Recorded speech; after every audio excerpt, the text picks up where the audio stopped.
Hello नमस्ते good morning. यो चाहिँ भिडियो हिजो चाहिँ हामी सुरुङ्गा गएको थियौँ। ह्याप्पील्यान्ड आन्टीहरू बहिनीहरू आउनुभएको थियो नि त, अनि गएको थियौँ। अनि यो चाहिँ म फर्स्ट टाइम कुनै भिडियो भोइस ओभर गरेर भिडियो बनाउँदैछु, त्यही भएर केही थाहा छैन, जस्तो भए पनि हेरिदिनु होला है। यो चाहिँ बहिनीहरू हो, अनि बहिनीहरूसँग मेरो छोरी चाहिँ बसेको थियो मसँग, नबस्ने अरे। कस्तो धेरै घाम लागेको थियो आज चाहिँ, यस्तै घाममा पनि घुम्न पाएपछि हिँड्यौँ। अनि हामी चाहिँ पुगेर टिकट सिकट गऱ्यौँ ओऱ्यौँ, त्यस पछाडि भित्र छिर्यौँ। भित्र छिरेर पनि यताउता अलि घुम्यौँ ओऱ्यौँ, यताउता हेऱ्यौँ। अनि त्यहाँदेखि अल्छी लाग्यो, अनि कोलम्बस चढ्न गयौँ।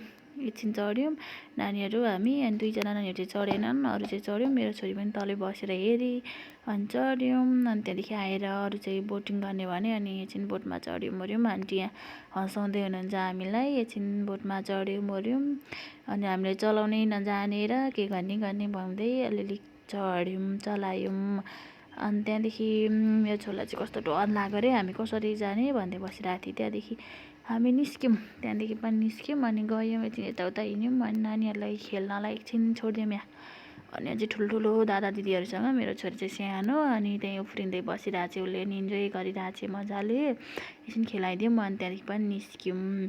त्यहाँदेखि निस्केर अब चाहिँ हामी जानुपर्छ भनेर बाहिर गयौँ। बाहिर चाहिँ गएर एकछिन जुससुस खाएर हिँड्यौँ। तर मैले भिडियो गर्न बिर्सेछु, कस्तो धेरै घाम लागिरहेको थियो आज त। घाम चाहिँ डह्रो लागिरहेको थियो, रोडमा धुलो यस्तो धेरै थियो नि आम्मामा।